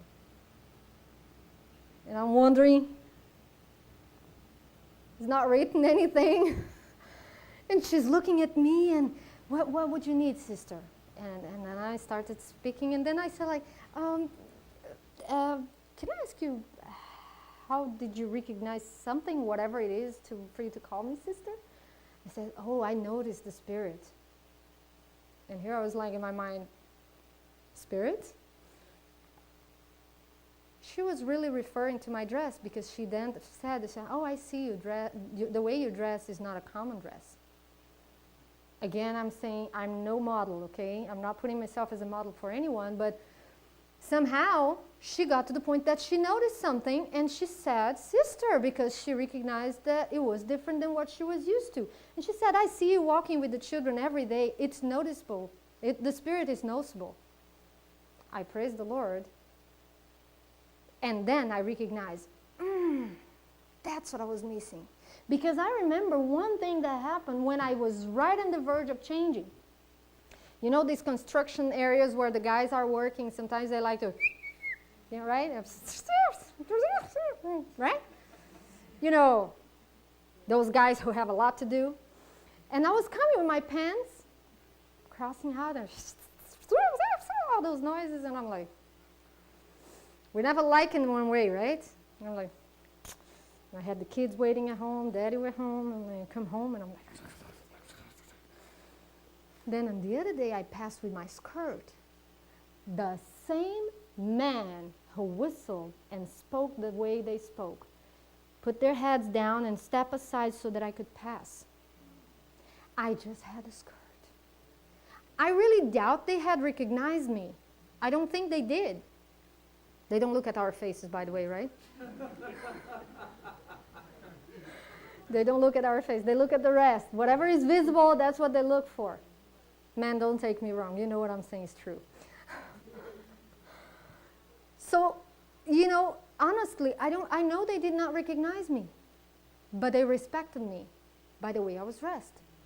So from then on, I tell you, it has had such a big impression in my heart that I didn't want to play about. I do understand the women who need that appreciation and dress themselves provocatively, and I do believe they do not know the damage they're doing.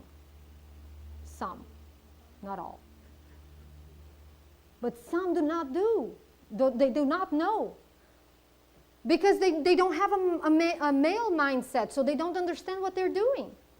They're causing pain and sin. And one thing that Daniel always says, and I will repeat it here, for us to be forgiven, we have to repent and confess. For us to repent and confess, we have to recognize, first of all, that we sin. Now, if you do not know you sinned, how will you confess?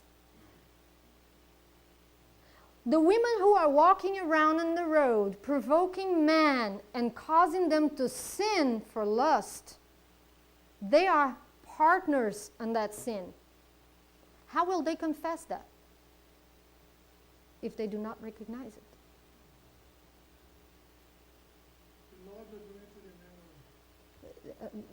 Amen. Let's pray that that will happen, brother. Let's pray that that will happen, because it does not happen. I wore pants for time enough to not remember one time that I caused a man to sin, and I know I did. I know by knowledge, but I cannot recall any man that I could have said, well, in fact I can, but leaving that aside. You know, you cannot say all men that you caused to sin. You can't recall all the men that go on the street and literally, women, listen to me, literally eat you with their eyes. You don't understand that. But men, I know you support me as you are walking the Christian walk. Well, we have beaten enough in the women. The women are all aside already. Okay, I'll let you breathe. How about men? Do we have anything to do with men? Well, first of all, men do not have the same problem that women in terms of fashion development. Yes, there was a lot of change. I would not say the opposite, especially for those kings and everybody who would wear those skirts that nowadays we are all happy to have, right? Thank the kings. So they develop a lot from that to pants. But, well, nowadays is a little more, but even so, women do not suffer the lust of seeing a man in the streets and, wow, those pants fit him. I know, that's what I said. Nowadays things have changed. And I tell you an episode, just to support what you just said. When Daniel and I had just started, well, I mean, not just started, we had already Rebecca probably. Yeah, Rebecca and David. You know, my husband was not converted one day, right? So I can tell about that. We had a camp with a family and with a church family. And my husband came, and he liked to play his soccer with the youth, right? And he had some shorts. And I hated those shorts. Guess why? Of course. His shorts were showing what was not for anybody to see. It was nobody's business to see my husband's legs. And I know women look after that too, right? So there he comes, and he's with those shorts, and there he goes to run. And I'm looking at those women like, I'm like, and not once or twice we had fights for those shorts. Thank God they're gone. But they caused confusion in our home.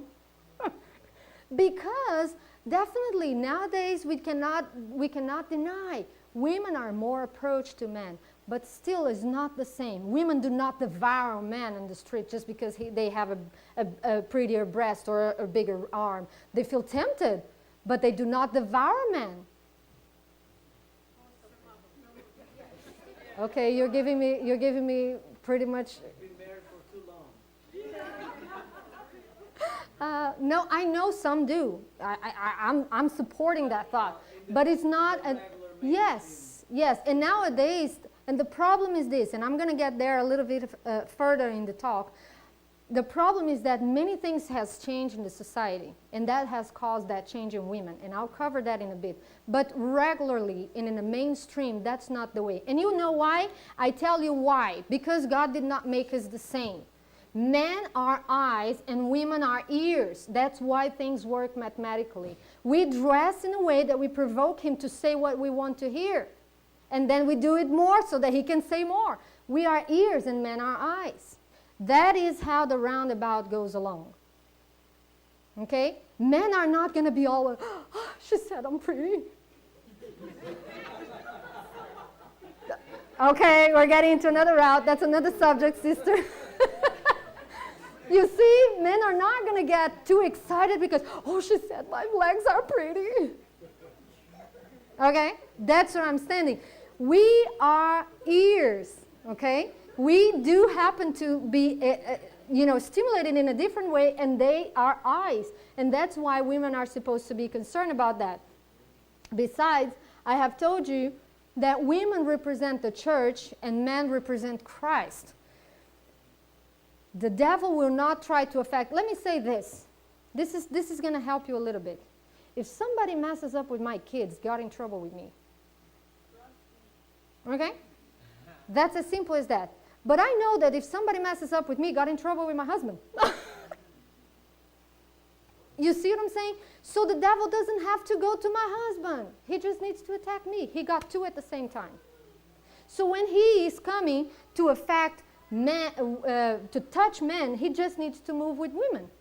If we go back to history, how was actually the way men dressed? Uh-oh. Trouble. Uh-oh. I can see too much of a leg of this Egyptian guy here. That's too much of a leg. Uh-oh. Well, you know that culture brought these things forward to us. You know the Scottish, they do wear skirts. Did you know that? Okay, thank you. This is not totally new. Many of you know that. Men in Scotland, they do not call this skirt. They call this kilt, okay? So the kilts were made for men, and in fact, what just happened yesterday, I happened to learn something about the kilts that I didn't know. There was a person telling me about the kilts, and he said, you know what, that is a very malish code. You do not call that skirt. That is very malish. Men are very malish when they wear that. And there are two ways to wear that. I was like, oh, really? What are the ways? Well, just the regular way and the combat way, because those were for the warriors, right? Those were for the soldiers, which doesn't make even more sense. But anyways, I'm not going to get into that. And the combat way is even much less sense than the common way. Do you know what's the difference? Does anybody know the difference? Can I say something new?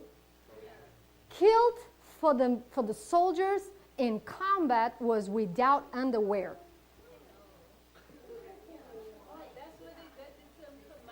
Yes. So when they wanted to offend the other culture, they just lift the skirt up and offend them, and then they come and fight. The skirt, no, I'm sorry, I don't want to offend them. The kilt. Okay? So it was offensive towards the other people. That is culturally right. Now, if I tell you, this is very malish. In fact, I wish I would have one of those, because those are the practical kilts. They can put tools and all that stuff. It's like, that's such a cool skirt. Kilt. I just want to make sure that you understand that visually for us is the same. But for them, in their mind, it's totally different. And if you would see the skirts of the Scottish girls, they're different than the kilts of men. I said kilts of men. I didn't say skirts for men. Okay? So even so, you would have, in their mindset, this is very malish. Very malish. And you would offend them if you would say this is a skirt. Because the girls with skirts, they use kilts. But in the other hand, that is a culture that is coming towards more people, and famous people now are starting to use kilts. This is still a kilt, and this one is very similar to the combat one. There are many, yes, they wear men. There are many, if you search in the internet, men in skirt, it will be you'll find many interesting things, because it's not 1, 2, or 3. It's a very new fashion. And I tell you, it ended up not being just kilt. Because, you know, one thing pulls the other. And now, you really got to understand that. And here I have the explanation that in 1985, it's not too far, I was already born, and most of you too.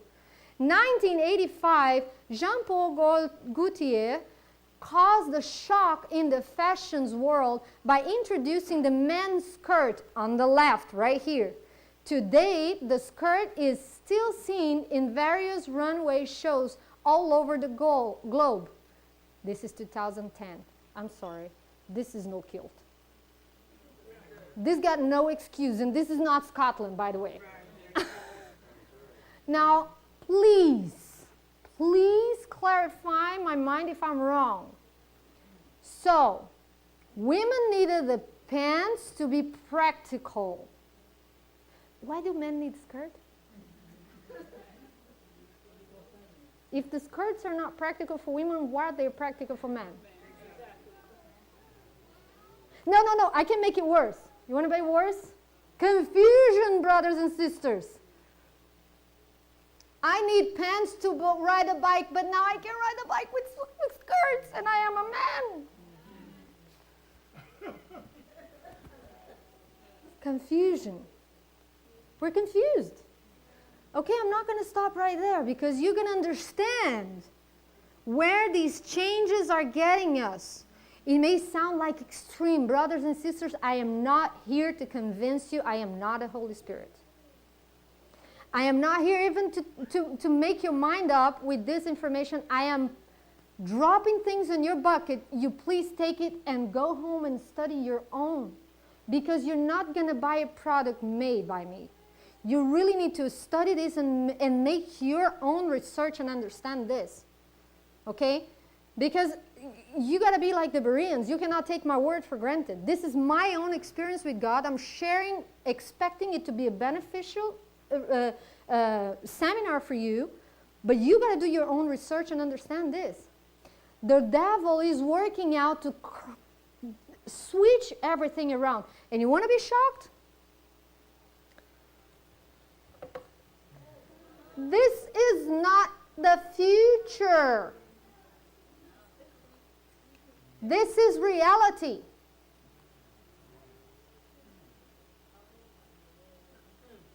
Now, again, and I want to say that as many times as needed, I do not have any prejudice against people who choose whatever they choose. I do have a concept about the choice, but I do not have a prejudice about the person. You have to have that clear in your mind as I speak about these things, not to have any confusion among ourselves too. In a Christian mindset, what's happening in those pictures is pretty clear for us. It's going to lead us to another subject that's got nothing to do with dress, but it started in somehow with dress reform. Which again, I say, when Ellen White covered the topic, was about health. The dress was huge, was heavy, was unpractical, and she said, pull it up. If she would be with us nowadays, she would say, push it down. Because the concepts got to do with health, the concepts got to do with simplicity. There are many things that are beside that's got practicality, but it's got nothing to do directly when she brought that subject with modesty. That should be the obvious background of it. Okay? The dress reform brought by the world, started by the devil, has got to do with the women moving towards one side, which ended up now bringing men to the other side. What says here is equality and respect to the differences, the sexual differences. Diversity, thank you. And I took those pictures in a bus station, okay? And I took this picture here first, which is what you're seeing, and then when I came out and I looked back, I was like, I gotta take another picture. Because this looks like very, very obvious to me. Everything is being worked out in society to change the position of Christ and the church. And that's what the devil wants to do. Now I'm going to ask you this question. I know already that you know the answer, so let's be simple. What's wrong in this picture? It's a simple answer. Do you see anything wrong in this picture? Let's put it this way. In this slide, do you see anything wrong in this slide?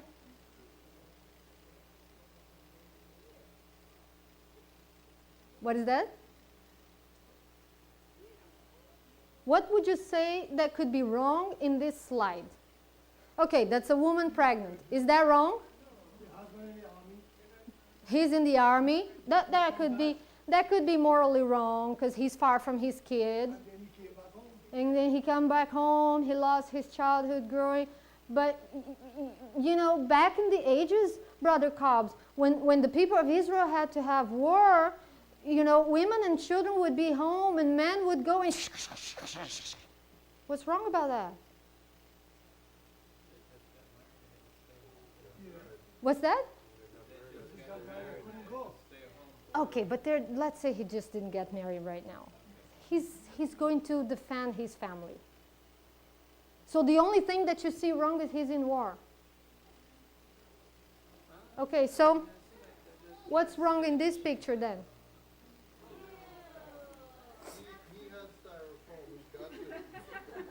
So what's wrong in this one then?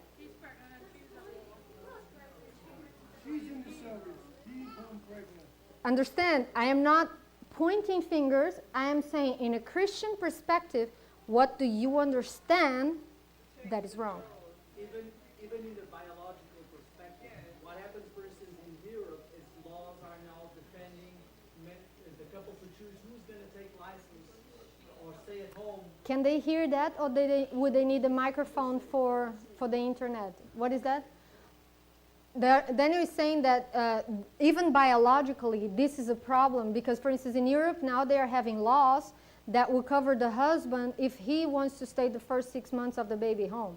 So when the wife has the baby, she may go back to work right after this and he stays home taking care of the baby, which doesn't make any sense because he cannot breastfeed, right? First of all. But let's say that women do not like to breastfeed, they give them a formula, that's all wrong, but fine, okay, all upside down, but fine, decisions. But that is what is causing now. Ellen White is very clear about the bond of the baby with the mother, right? And that is extremely needed for for the child education and growth. But now, in this picture, in this slide, I didn't find anything right. In the previous slide, I could find something that would be Christian-wise right. But in this one, I couldn't find anything that Christian-wise would be right.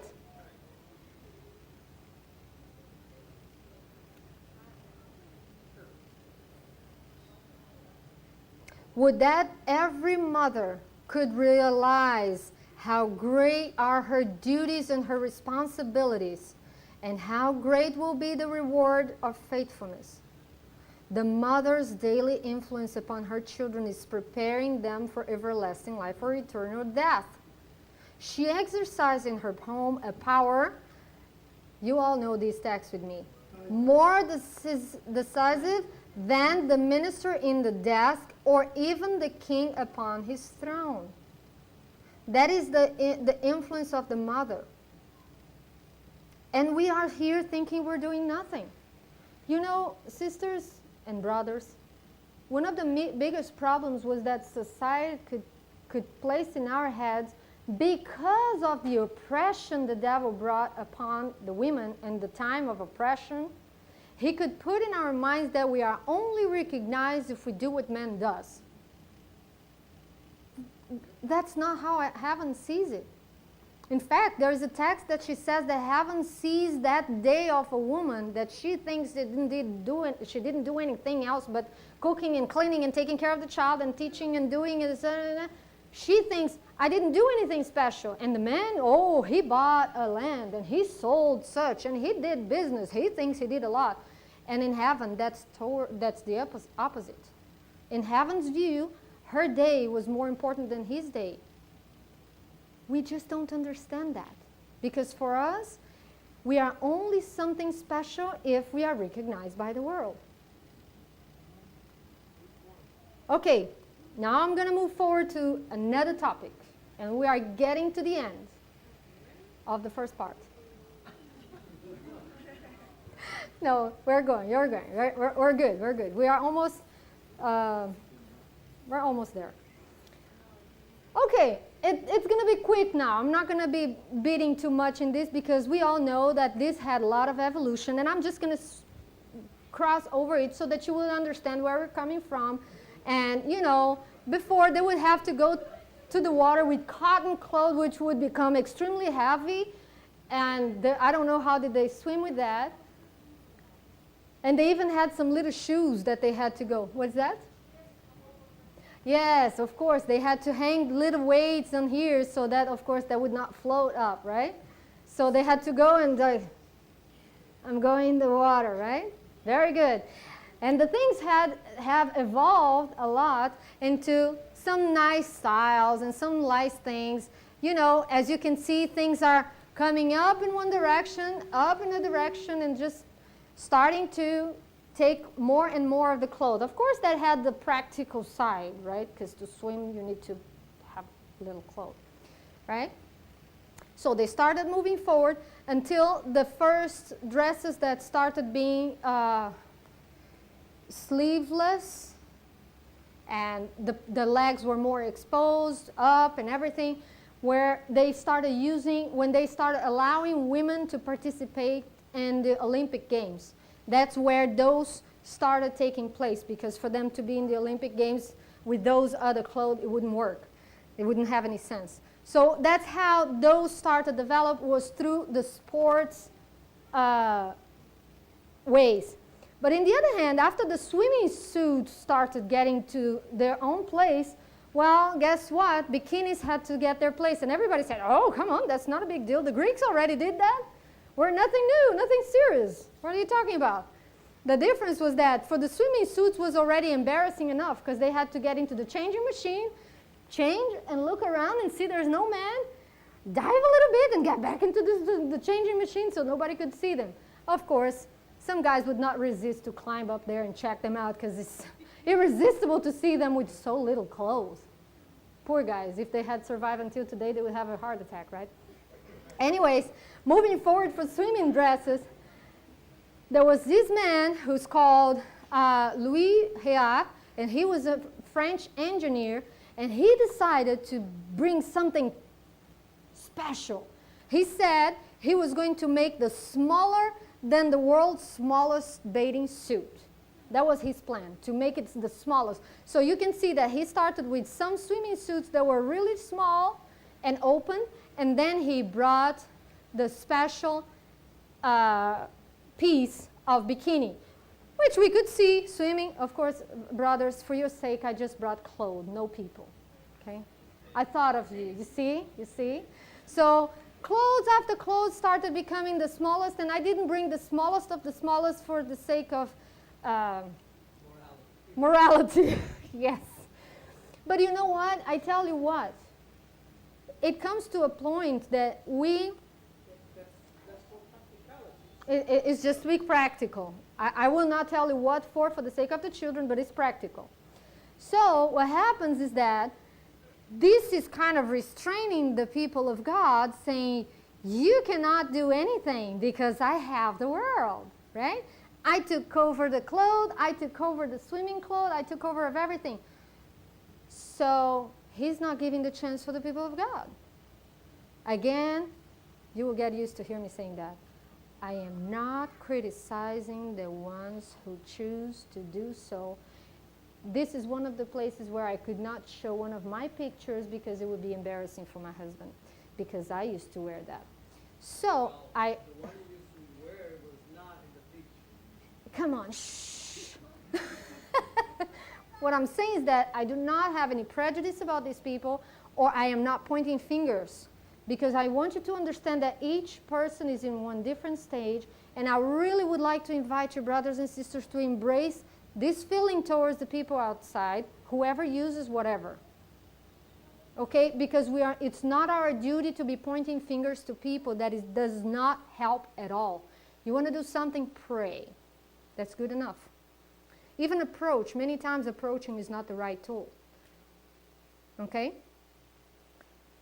But even so, there is a chance for you to still fit in the purpose of enjoying some water games, I would call it that way, and still be in the safe side of, I would call it, what is that? Practicality and modesty, where you're not supposed to be, you shouldn't be exposing yourself for what we've read in a little earlier, where you shouldn't be exposing your body for your own protection, right? There was one person, I'm not going to mention who used to say that, who would counsel friends when they wanted to court or date a girl, that one of the first things they should do is to go to the beach with them or to a water park with them. Does that make the bell ring? If one of the first things you should do to go and choose a girl is to go to a place where you're going to see her exposed, are you really choosing that girl for the right motives? Okay, my husband is reminding me of a story that happened to us.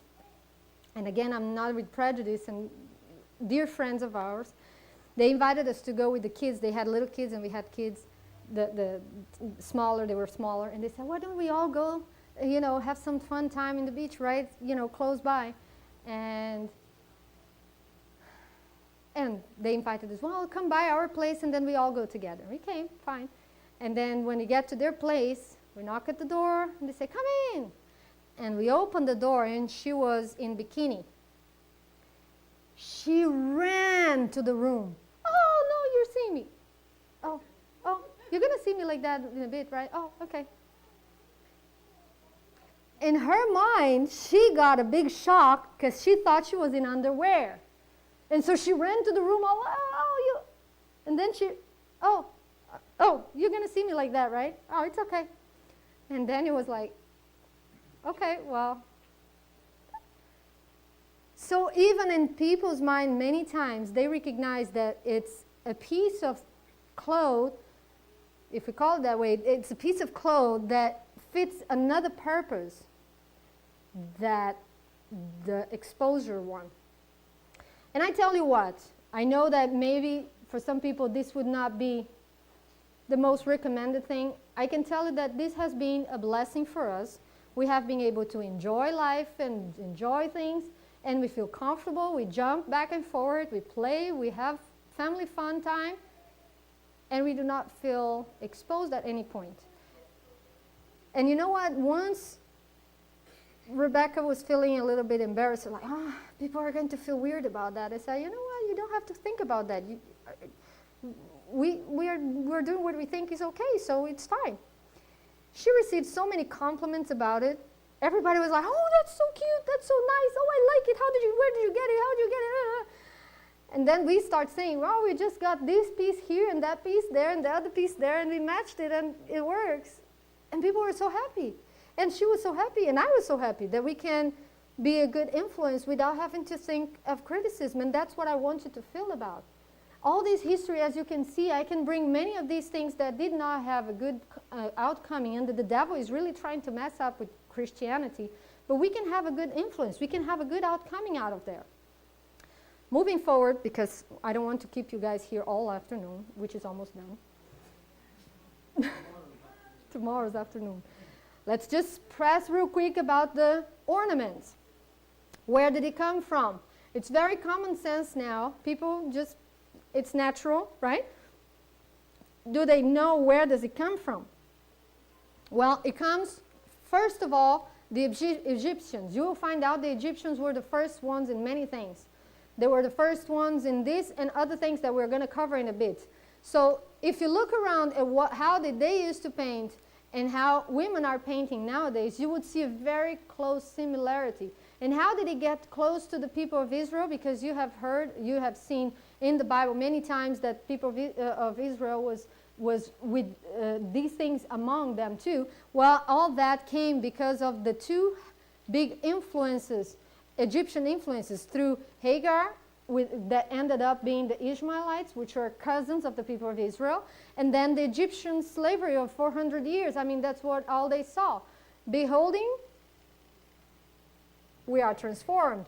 So they had enough transformation. But there is another root also of the paintings, the pagan influences, the tribal paintings and the war paint, which would be the camouflage that we are still using nowadays. People use things because they're going to the middle of the jungles or somewhere in war, and they want to be discreet. So this is the other root of the painting, okay? But we got used to it. It's something very common, and it happens all the time. And we kind of started getting into many subjects of life, painting the whole face and making funny things. There are two to three aspects that I want to cover with this, and we'll move forward. First of all, most of those paintings have to do with a need of hiding, okay? For instance, you would be amazed to find how many of those guys are the saddest men. You would not relate him with the paint and without it. They're extremely sad, but they paint himself so they can hide that and be funny and make children laugh, which got nothing to do with their reality. So part of the painting has got to do with that.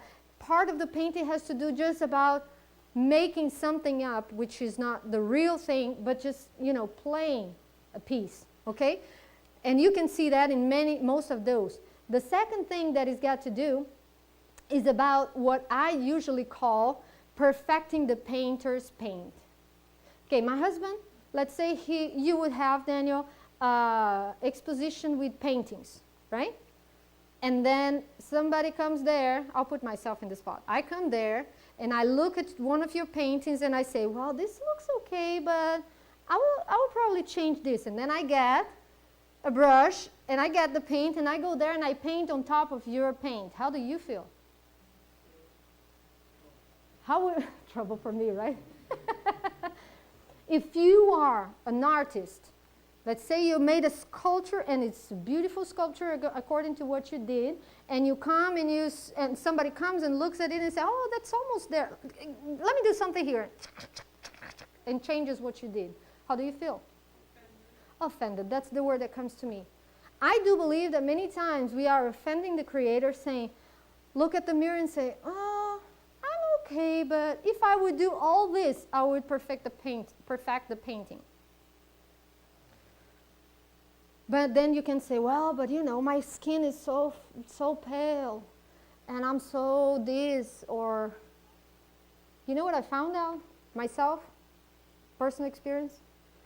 When I'm looking really bad like that, I'm not fulfilling the 8 remedies.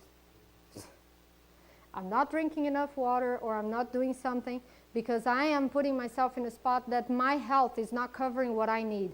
And again, no prejudice about the people who do that. Maybe there's another understanding from those people about that. But to me, personally, and that's the position what I got, without having to point finger to anyone, I got to the position to understand that, to me, I got to try my best with all the things that I have around me to seek for the best God can give me without having to paint the paint of the artist.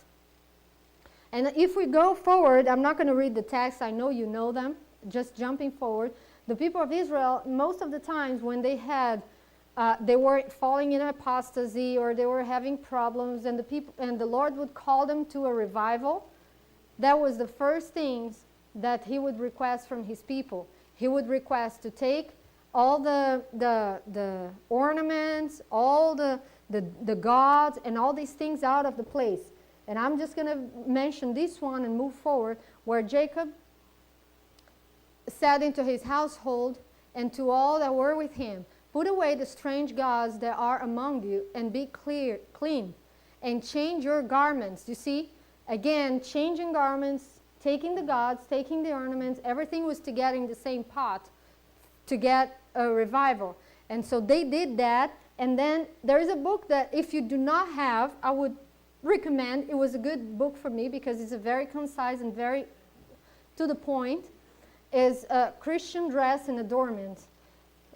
This author is a little bit polemic, but for instance, there are some of his material that I don't feel very comfortable with, but this one I found very interesting. So he explains in page 11, the removal of outward ornaments is a precondition, understand, to inward spiritual cleansing and reconciliation with God. Okay? Do you understand that? We all understood that. Now, this is another sensitive topic. But anyways, I'm already touching many sensitive. And of course, as you know, I'm not out of prejudice, so you're not concerned about that because I'm not pointing fingers to anyone. And especially because I'm putting myself in the spot first of all.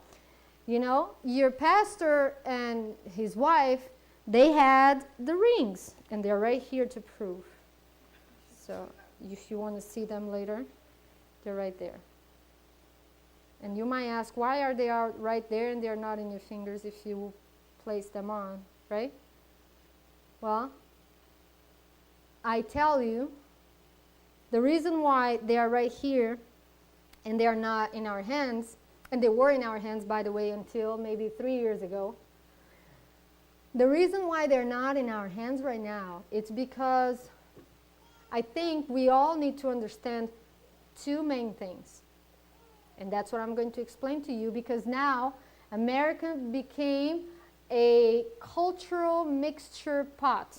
And you might misunderstand or misinterpret some people's action because it's not culturally alike to what you are used to. So I'm going to explain those two things.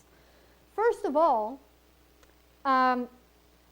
each one have a different point to understand what Ellen White talked about and why and what she talked about wedding rings. And I'm going to talk about those texts really briefly because they are to the point we don't need to waste too much time. And second, not all the world has the same rules over that subject. And I'm going to go specific to the text and then I'll explain. Just keep those two things in mind as we go towards that. Thank you. You saved my day.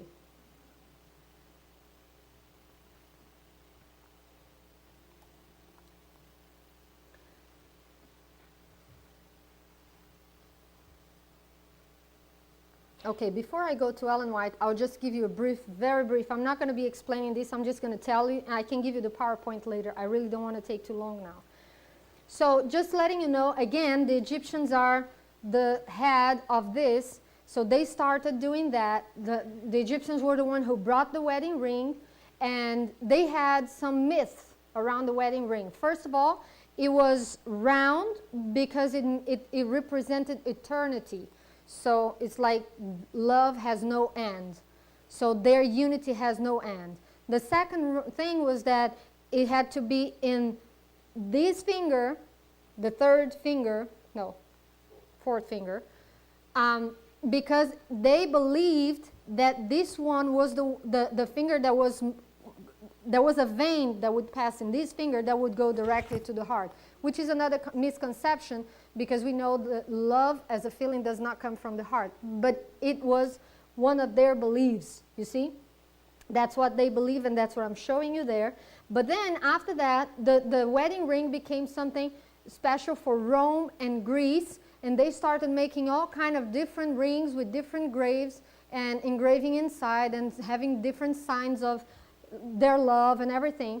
Okay, and that is the first moment that you start seeing rings is basically in the middle of the kings, and because they had the signet, which was the sign of power. We see that in Joseph.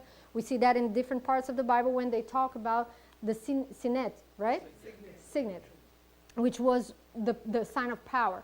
But then that derived for rich people who could afford to have rings, and therefore they started having rings as their wedding band to represent. In fact, in the beginning, only women would wear that. Later on in time, men started also using that. You see, United States wedding rings were initially worn by wives, but became customary for both husband and wives during the 20th century.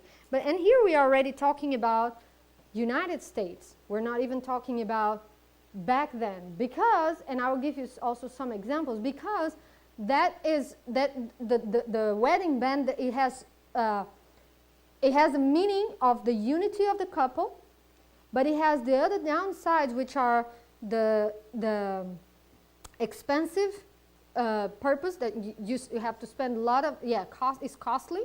And then you have the other problem, that is you're opening a precedent for jewelry, which it doesn't have to be. In many countries, we wore our wedding rings for 13 years or so, and I never had any need to get any close to any jewelry. It didn't open any bit for me. Why? That's the second thing that I was trying to explain. It's because in other cultures, the wedding ring has been having a lot of importance. And I tell you, in this case, it was a gift. So I cannot even apply the text that it says that it's costly, because I didn't pay for it. It was a gift. Okay? So when people would come to me and say, oh, the wedding ring has such and such problem, I say, well, that's not very much that way, because in my culture, if I would go to Brazil with my husband and he would have his hand without the wedding ring, it would be telling people that he's trying to hide his commitment to me. Culturally speaking, that's what he would be telling people. If I would be walking around in the roads in Portugal without my wedding ring, I would be sending message to young men that I am available. This is not the culture in the United States, and that is the position that Ellen White tried to explain, and that many times now with the mixture of cultures, it causes confusion. Again, we don't feel a need of that, and I explain why in a bit. I'll move forward because we have already the understanding of the origin of the ring. The book, again, that I just showed you says like this. Has a quote from Ellen White that says, "Some have had a burden in regard to the wearing of a marriage ring, feeling that the wives of our American ministers should conform to this custom. All this is unnecessary." Why? Because culturally that didn't mean anything. And she says that, "Let the ministers' wives have the golden link which binds their souls to Jesus Christ, the pure and holy character, the true love and meekness and godliness." And then it says even more. "We need not wear the sign, for we are not untrue to our marriage vow. And the wearing of the ring would be no evidence that we are true, that we were true." So this is the point that is causing here attention. For instance, when I got married to Daniel, for me it was very important to have a wedding ring. Because in my mind, I had a worldly man. And women would come to him. You know, and if he wouldn't have a wedding ring, I knew that women would come to him. But it didn't mean that having a wedding ring would mean that he would be more faithful or not. Only a converted heart can do that. Okay? Not one penny should be spent, that is a very known text, should be spent on one, the wedding ring. And it's okay because, many people get it as a gift, so they are not spending. So that particular part of the text is not defining anything. We have to go through other parts of the context. This is not the part that would convince many people to understand the concept. Okay? You have to understand the broadness of this. And I already explained that Ellen White understood that too, that in countries where the custom is imperative, we have no burden to condemn those who have their marriage ring. Let them wear it if they can do so conscientiously, but let not our missionaries feel that the wearing of the ring will increase their influence in anything. I think this is clear for us. We all understand that. We are not criticizing who uses wedding ring, because if it is a necessary thing, and I don't know how many of you know that, but she even recommended to her daughter-in-law and her son to wear it in a certain mission field because it would cause bad impression on people because of the age difference, that they would seem like something weird. So it's not a matter of prejudice, it's a matter of understanding. But now we are just heading to the end, and I wanted to cover one of the things that concerns me the most. The influences around us, okay? So we are, most of the times, we are exposed to things, and I'm just going to go forward. You see, young people are exposed to all these kind of things, and we are forced to fit in one of the things that society tells us to. So we are pushing ourselves against the things. And then the kids have the kind of books that they're reading, the kind of literature they are exposed to. Daniel had already explained last week about the music they're exposed to, the bands that they are coming up, even the lighter things that we had 50, 60 years ago. Now they're like joke. It's a joke for what we have nowadays. Okay, so we are actually very much surrounded, and even the children, the things that we give them to play or things that we give them to watch are kind of building them towards something that in the end result we actually do not want. But we are not actually running away from that. We are pushing them towards that. Now, we are living preachers. Our words, our actions, and our address are daily living preachers, gathering with Christ or scattering abroad. We know that, but we do not act towards that the same way. And I'm just about to show you how much influence that has in us for real. And we are really heading to the end. I will ask you just to bear with me with that. Our influence may cause people to get astray. Many unbelievers have felt that they were not doing right in permitting themselves to be slaves of fashion. But when they see some who make a high profession of godliness, dressing as worldlings dress, enjoying frivolous society, they decide that there can be no wrong in such a course. So in our own behavior and our own activity, being living preachers, we may cause people to fall aside when they could be well inspired. I don't know if we can have audio in what I'm going to share now. It's a very little It's a short video like I had in the morning. I don't know if I can just put the microphone here or...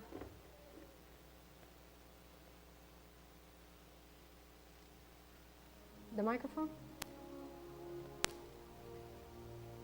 I wanted you not only to hear Let's my hope heart, that it will hear play. this exhortation, most importantly, hear from Holy Scripture.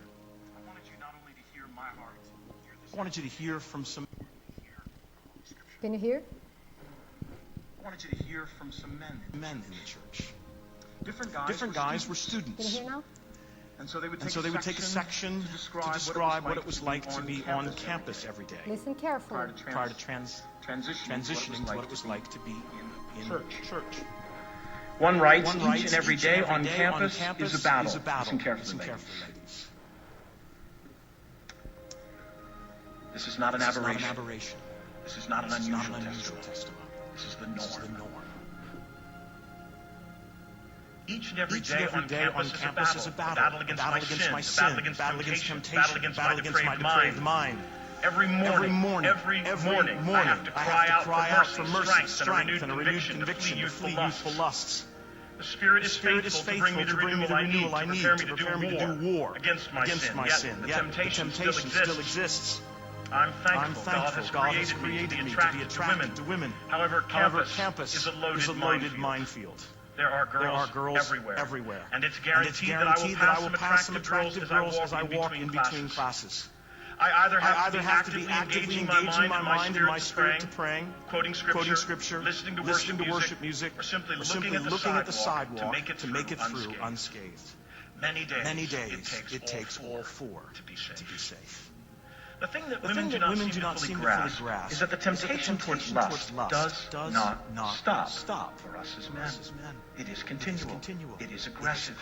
It does all it can to lead men down to death. And they have a choice to help or deter its goal. Consider this message my appeal on behalf of the men, for you to help us deter the goal of lust in our lives. Sometimes, when I see a girl provocatively dressed, I'll say to myself, she probably doesn't even know that 101 guys are going to devour her in their minds today. But then again, maybe she does. To be honest, I don't know the truth. The truth of why she chooses to dress the way she does, the way she chooses to walk, the way she chooses to act. I don't know, because I've never sat down with a girl and asked her why. All I need to know is that the way she presents herself to the world is bait for my sinful mind to latch onto, and I need to avoid it at all costs. He continues. For the most part, the church serves as a sanctuary from the continual barrage of temptation towards sin. However, the church's members are not free from sin yet, and there are girls both ignorant and knowledgeable of men's sinful tendencies. I must confess that even the church can have several minds scattered about. And to the girls who are ignorant, please serve your brother and have your dad screen your wardrobe. Ask him how you can better choose holiness over wilderness. He's a guy, and he knows more than you do on the issue. And to the girls who don't follow the pattern of the world, thank you a million times over. You are following Scripture's commands and helping your brothers in the process. Another gentleman writes, having said all that, if I could say anything to the women in the church, it would be this. First, there's not a man I know that doesn't struggle in some way with lust. If they had any idea what went through guys' minds, it would probably vastly change the way they dress. Secondly, and I think most importantly, God has created His church to be a resting place for Christians, to be a place where people encounter God without all the distractions. It is disappointing when I walk into the church or an event with the church and have to deal with the same temptations that I face in the world. But I rejoice whenever I see a girl or woman that is attempting to serve the Lord in guise by dressing modestly. You have no idea how sweet and challenging it is when I see a woman who has decided not to flaunt her body like the culture shouts for her to do, but rather she has decided that serving the Lord and her brothers is more important. Glory to God for women like that. And let us be a church with men who are committed to purity and women who are committed to modesty. One more voice I want you to hear. At church.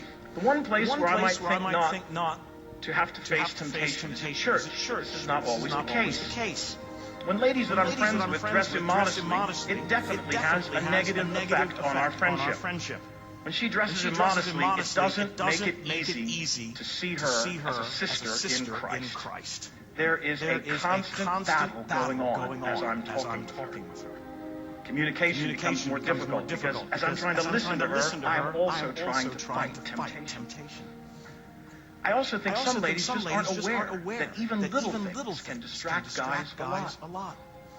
Showing even a little part of their stomach. I am so grateful, he writes, for the friendships that God has given me over the past year and a half and for the godly ladies in my care group. I am so appreciative of the sacrifice that these ladies make to glorify God and to serve and care for the guys. I heard a story of one of the ladies in our ministry who went shopping and really liked a shirt she was trying on, but then she thought, no, I can't do this to the guys. That was the first time I had ever heard of anything like that, and it made me so grateful. It is such a blessing to have friends who care for me enough to be selfless and sacrifice what might look attractive in order to help me and other guys with sexual lust. I think modesty is so attractive and helpful in friendship because it makes it easier for friendship to be centered around God and for fellowship to be unhindered. See, ladies, you're to be distinctly different. And non-Christians who come here, and not only are they not to be distracted by observing skin that should not be on display, but they are to be undistracted as they realize this place is populated by people who are different. They're distinct. Not self-righteously distinct. Humbly distinct, but distinct. And in these ways we are to be distinct. For our brothers who are saved, for the lost yet to be saved, and ultimately for the Savior who saved us. It's about the gospel. Now, here's the good news as well. The gospel provides forgiveness. So for all who have been convicted through this message, I just want to, at this moment, lead you to the foot of the cross, so that you might survey the wondrous cross on which the Prince of Glory died for the very sins that he has been bringing to your attention during this message, so that you might receive forgiveness, so that you might change by grace for his glory. Let's not wait a moment longer. Would you bow your head in prayer? It's amazing that in